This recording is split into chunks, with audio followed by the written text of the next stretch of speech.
ठीक है, while loop सी language जैसा हम लोग ने फॉर लूप पढ़ा वैसे ही होता है।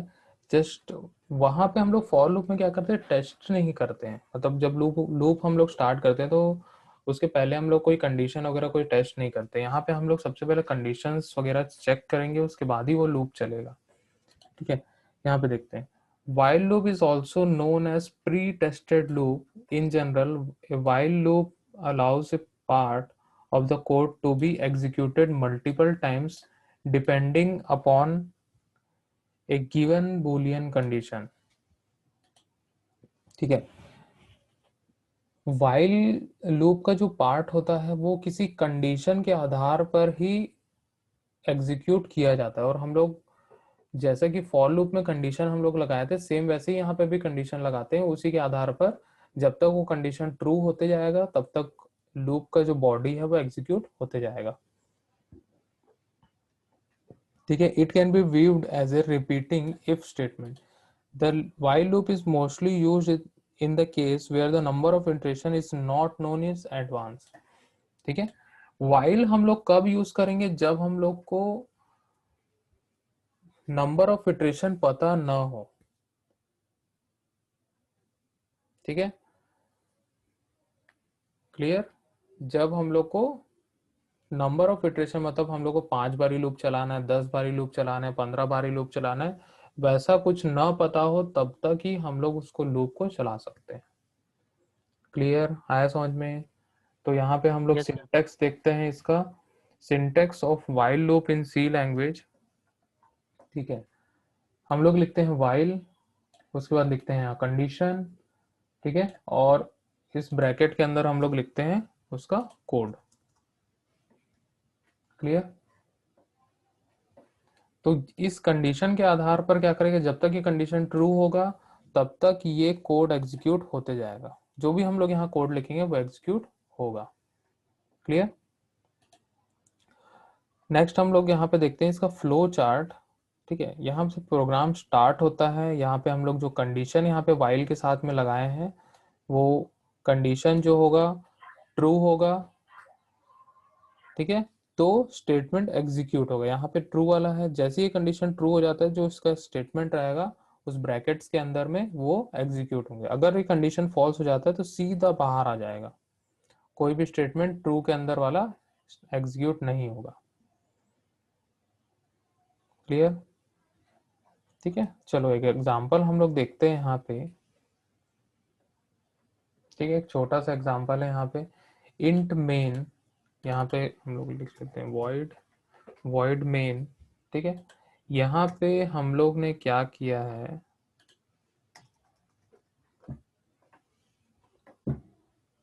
ठीक है, इंट आई इक्वल टू 1 ले लिया। हम लोग लूप के लिए हमेशा आई वैल्यू यूज करते हैं या आई वेरिएबल हम लोग यहाँ पे यूज करते हैं। ठीक है, जैसा फॉर लूप होता है वैसा ही लिखने का तरीका होता है, बस यहाँ पे थोड़ा सिंटेक्स अलग हो जाता है। ठीक है, इस प्रोग्राम में हम लोग क्या कर रहे हैं, 1 से लेके 10 तक प्रिंट करने वाले हैं। ठीक है, तो यहाँ पे हम लोग यूज किए हैं व्हाइल लूप। सबसे पहले हम लोग यहाँ पे एक वेरिएबल डिफाइन कर लेते हैं, इंट आई इक्वल टू 1। ठीक है, आई को हम लोग कहाँ से स्टार्ट कर दिए, 1 से स्टार्ट कर दिए। ठीक है, इनिशियलाइज कहाँ से किए, 1 से किए। ठीक है, अब यहाँ पे लिखे हैं व्हाइल, इस ब्रैकेट के अंदर हम लोग कंडीशन दिए। ठीक है, कंडीशन हम लोग दे दिए। अब उसके बाद इस ब्रैकेट के अंदर, ठीक है, इस ब्रैकेट के अंदर हम लोग क्या देखिए, प्रिंट एफ %d/n और आई प्रिंट कर दिए। आई की वैल्यू हम लोग को कहां से कहां तक जा रही है, 1 से लेके 10 तक जा रही है। ठीक है, फिर उसके बाद जैसे ही ये एग्जीक्यूट हो जाएगा लास्ट स्टेटमेंट होगा हमेशा इंक्रीमेंट या फिर डिक्रीमेंट। ठीक है, लास्ट स्टेटमेंट क्या होगा, इंक्रीमेंट या फिर डिक्रीमेंट। ठीक है, तो इस प्रकार से हम लोग यहाँ पे व्हाइल स्टेटमेंट यूज करते हैं। ठीक है, ये इनिशियलाइजेशन हुआ। ठीक है, ये कंडीशन चेक हुआ।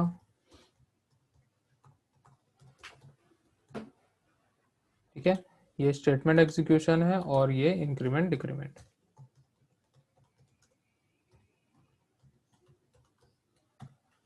ठीक है, जैसा फॉर लूप में यहाँ पे होता था, सबसे पहले इनिशियलाइज होता था, कंडीशन चेक होता था, स्टेटमेंट एग्जीक्यूट होता था, इंक्रीमेंट डिक्रीमेंट होता था, सेम वही प्रोसेस पे यहाँ पे व्हाइल लूप को भी हम लोग बनाते हैं। क्लियर?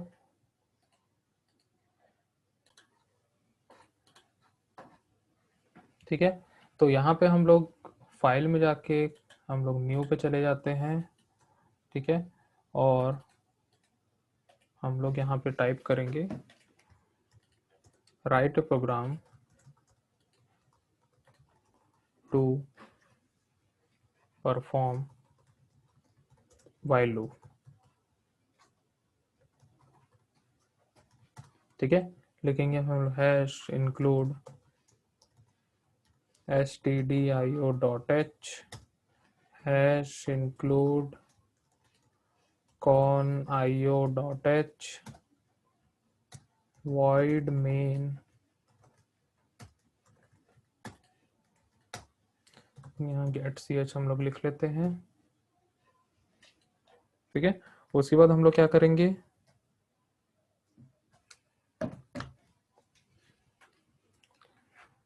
हम लोग वेरिएबल बना लेते हैं। हम लोग एक स्टैंडर्ड वेरिएबल यूज करते हैं इंट आई। ठीक है, लूप के लिए हम लोग हमेशा आई का ही यूज करते हैं। और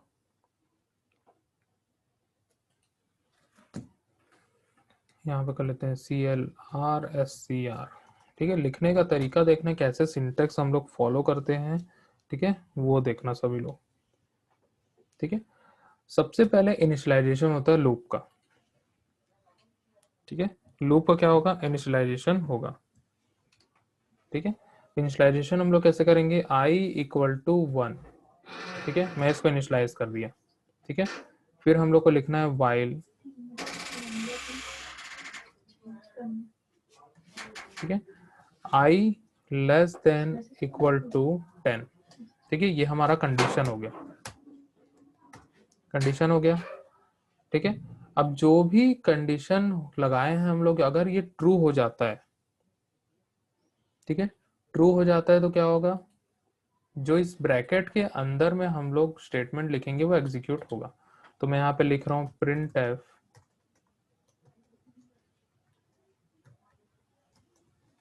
ठीक है, printf में लिखा है यहाँ पे लिखेंगे %d/n, कॉमा देखिए मैं आई प्रिंट कर रहा हूँ। आई की वैल्यू कहाँ से कहाँ तक जा रही है, 1 से लेके 10 तक जा रही है। कहाँ से कहाँ तक जाएगी, 1 से लेके 10 तक जाएगी। क्लियर?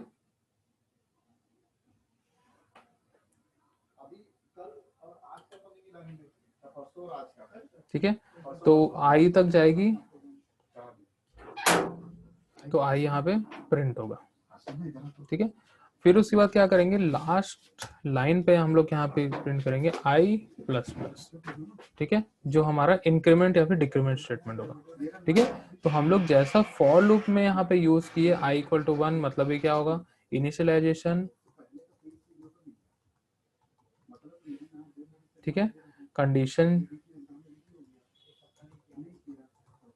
ठीक है, और उसके बाद लास्ट में इंक्रीमेंट डिक्रीमेंट।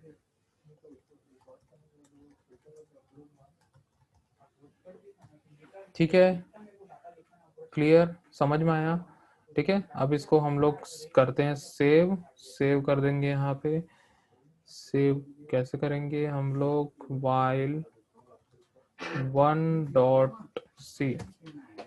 ठीक है, फिर उसके बाद हम लोग करते हैं इसको कंपाइल, Alt प्लस F9।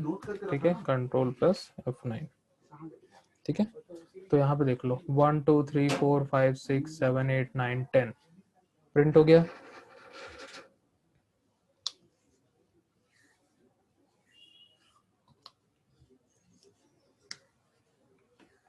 ठीक है, क्लियर है?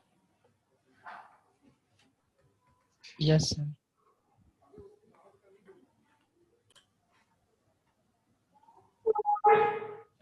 %d वहां पे लिखते हैं हम लोग, क्यों लिखते हैं, क्योंकि वहां वेरिएबल पे वैल्यू हम लोग को डालनी है, और वहां पे एड्रेस ऑपरेटर भी हम लोग लिखते हैं,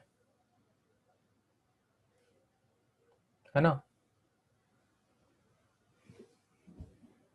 तो प्रिंटफ के अंदर वहां पे वेरिएबल पे वैल्यू असाइन होती है। प्रिंटफ में क्या होता है, वो डबल कोट्स के अंदर जो भी होगा वो वैल्यू को उठाकर प्रिंट करता है। दोनों काम अलग अलग हो रहा है, एक रिवर्स प्रोसेस है दोनों का।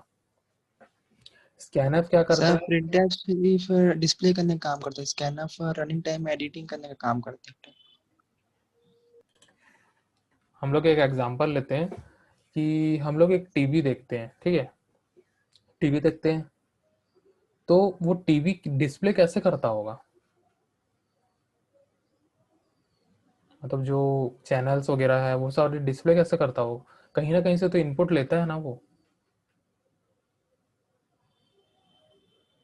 ठीक है। जैसे कि आजकल की जो टीवी आती है वो एंड्रॉयड टीवी होती है, ठीक है, स्मार्ट टीवी आती है, ठीक है। तो वो इनपुट कहाँ से लेगा, इनपुट भी कहीं ना कहीं से ले रहा है। जैसे हम लोग डीटीएच कनेक्ट करते हैं, एचडीएमआई पोर्ट में केबल लगाते हैं, ठीक है, या तो हम लोग इंटरनेट से कोई कंटेंट प्ले करते हैं, ठीक है। तो वो एंड्रॉयड सिस्टम तो डम टीवी है, जब तक उसमें इनपुट नहीं दोगे वो कुछ डिस्प्ले नहीं करेगा, ठीक है। जब तक हम लोग उसमें कोई डिस्प्ले नहीं करेंगे, इनपुट नहीं देंगे, तब तक कुछ चीज वो नहीं करेगा, वो शांत बैठे रहेगा, ठीक है। इनपुट हम लोग क्या दे रहे हैं वहां पे, या तो डीटीएच से हम लोग इनपुट दे रहे हैं, ठीक है, या तो हम लोग कोई पेन ड्राइव से हम लोग फाइल चला के इनपुट दे रहे हैं, है ना।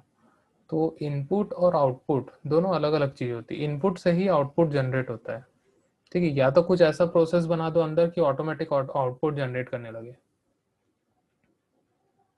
ठीक है, हम लोग को इनपुट देने की जरूरत नहीं। लेकिन जहां पे आउटपुट की बात है तो कहीं ना कहीं से तो इनपुट जाता ही है। अब जैसे हम लोग स्क्रीन से यहाँ कोई भी इनपुट नहीं लिए, तो इनपुट कहाँ से जा रहा है, वेरिएबल इनिशियलाइजेशन से जा रहा है इनपुट, ठीक है। तो कहीं ना कहीं इनपुट की जरूरत हमेशा पड़ती है प्रोग्राम में। अगर कंप्यूटर काम कर रहा है मतलब उसको कुछ ना कुछ इनपुट तो मिल रहा है, तभी वो काम कर रहा है। बिना इनपुट के कोई भी आउटपुट नहीं मिलता है, ठीक है।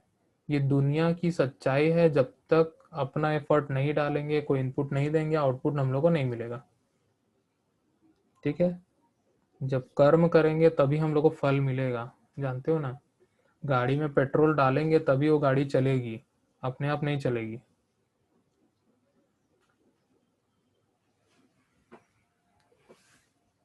ठीक है, समझ में आया, ठीक है। तो दोनों में एकमात्र ही डिफरेंस है फॉर लूप और वाइल लूप में, कि हम लोग को फॉर लूप में नंबर ऑफ इटरेशन पता होता है, वाइल लूप में नहीं पता होता है। Clear, sir clear.